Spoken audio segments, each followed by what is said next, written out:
In this lesson, we are going to talk about data ownership and some of the things that are important inside of it. Now, when we talk about data ownership, this is the process of identifying the person responsible for the confidentiality, integrity, availability, and privacy of the information assets. Now, you might think that the data owner is the person who created the file, but that's not what we're talking about. In an enterprise environment, there are different roles that fall under this idea of data ownership.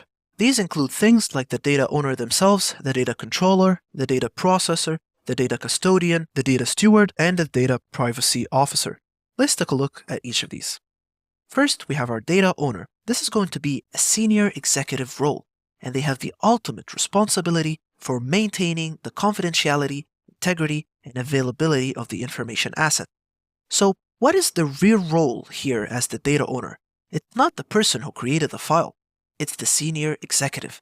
And this data owner is going to be responsible for labeling the asset and ensuring that it's protected with the appropriate controls. So the data owner is going to say this type of information when we're dealing with it. Let's say the balance sheets for the corporation, they should be protected as financial information. So anybody who creates it will now follow my rules and label as financial information. And we're going to protect financial information by doing X, Y, and Z, whatever those controls are. Next, the data controller, the entity that holds the responsibility for deciding the purposes and methods of data storage, collection, and usage, and for guaranteeing the legality of these processes, is known as the data controller. The data controller holds the ultimate accountability for any breaches of privacy and cannot delegate this responsibility to another party. Next, the data processor. The data processor is a group or individual hired by the data controller to help with tasks like collecting, storing, or analyzing the data. They work under the direction of the data controller and follow their instructions for data collecting or processing. Now, the data steward is a role that's focused on the quality of the data and the associated metadata. The data steward is going to be somebody who is working for the data owner. They're going to be involved with making sure that the data is appropriately labeled and classified. So, we said that all financial data should be labeled as financial data, and it should be taken care of this way.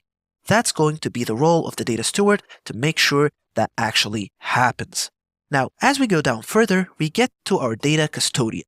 That is the role that is responsible for handling the management of the system on which data assets are stored. So, who might be a data custodian? Well, a system administrator. These are the people responsible for enforcing the access control, the encryption, and the backup recovery measures that protect this data based on the requirements set forth by the data owner. And so, you can see how all of this goes upward as you go. Then we have our privacy officer. Now, this is a role that is responsible for the oversight of any kind of privacy-related data. Things like PII, SPI, or PHI, any of those things that are managed by the company fall under the realm of the privacy officer. This is the person who's going to really be on the hook if you have a data breach, because normally, when you have a data breach, what people are concerned about is the privacy of user data that has been expelled, and so that is going to be what they're focused on. They have to make sure that we are complying with the legal and regulatory frameworks and make sure that we have the right purpose, limitations, and consent. We're doing data minimization, data sovereignty, data retention, all the stuff we've been talking about in this section falls under the privacy officer. Now, the real question is, who should own the data? Now, in a lot of organizations, they try to make the CIO or the IT department in charge of all the informations and be the data owners. But that is the wrong answer because as the IT personnel, we don't know much about the data. We know about the systems. We should be the data custodians. Instead, the data owner should be somebody from the business side, people who are creating this information.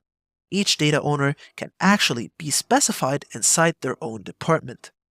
So, for instance, you might have the accountant department have their leader be the data owner, and they would have a data owner over their information because if I, as the IT person, am looking at some accounting data, I don't know it well enough to be able to classify it at the right level. So, this is one of those things that I think is really important, is that IT people should not be the data owners, and the data owners should really be the people who know more about the data based on the context of the company. So, if your company is a software development company, then the software design department should probably be the data owner. If you're an accountant firm, it should be the financial department or the CFO.